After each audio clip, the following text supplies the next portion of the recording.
Among the most shocking events of 1968 was the assassination of Dr. Martin Luther King in Memphis 50 years ago this coming Wednesday. Dr. King's legacy has a very personal meaning for former New Orleans mayor and current Urban League president, Marc Morial. Because I have a dream. My poor little children will one day live in a nation where they will not be judged by the color of their skin, but by the content of their character. I have a dream today. This is the Martin Luther King most of us know.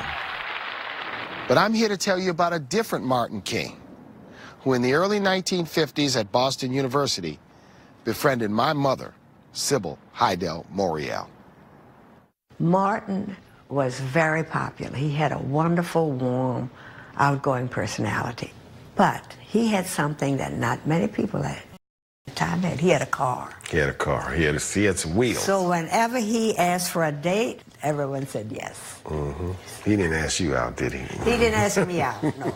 But he was Martin to me, and he was Martin until he died.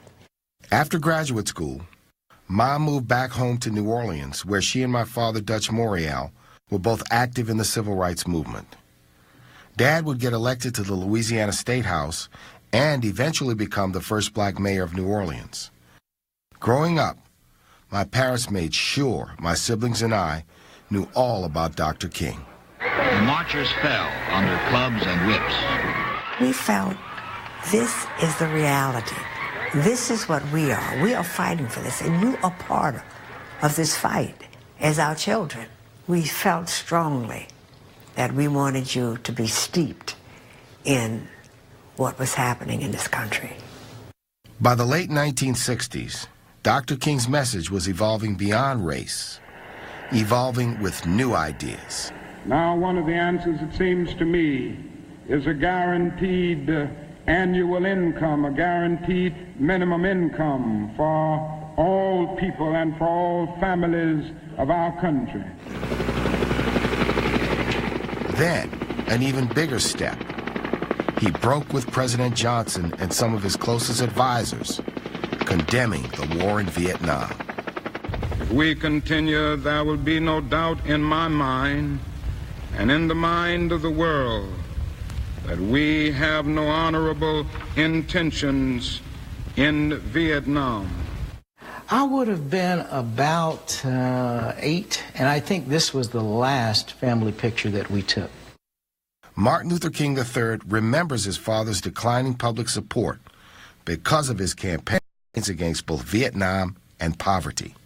In many cases, he was hated and despised by 1968. I remember distinctly him coming up the stairs at our home and being exhausted. He also felt that it was probably the most dangerous moment in his life because nothing he had done up until then really troubled the system. We know Harry Belafonte as a music legend. You may not recall that he was a friend, confidant, and longtime supporter of Dr. King.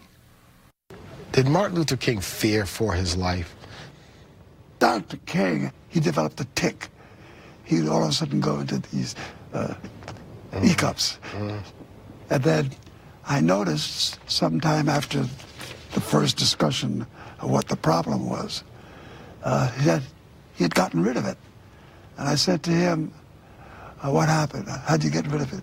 And he said, I've made my peace with death. He said, I'm no longer distracted by it. If death was to be the price, he was quite open to paying that. Leading the march, the Reverend Martin Luther King, who flew in this morning. That price was exacted in the spring of 1968 in Memphis. Dr. King had joined sanitation workers striking for better wages and working conditions. It's here he delivered his final prophetic sermon. We've got some difficult days ahead, but it really doesn't matter with me now because I've been to the mountaintop. And I've seen the promised land. I may not get there with you, but I want you to know tonight that we your people will get to the promised land. Good evening. Dr. Martin Luther King, the apostle of nonviolence in the civil rights movement, has been shot to death in Memphis, Tennessee. It was early evening, April 4th, 1968. Martin Luther King Jr. took that fateful step onto the balcony of the Lorraine Motel. I was heartbroken. Heartbroken that his voice had been silenced, that his voice that could corral thousands of people to use nonviolence, to not be afraid, to step out. His voice was shut down. Were you angry? I was angry, and I was sad.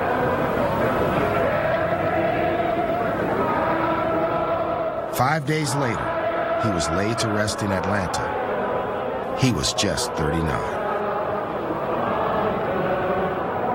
What did you think at the time the effect of losing Martin Luther King would be on the civil rights movement? I said that very thing to your father.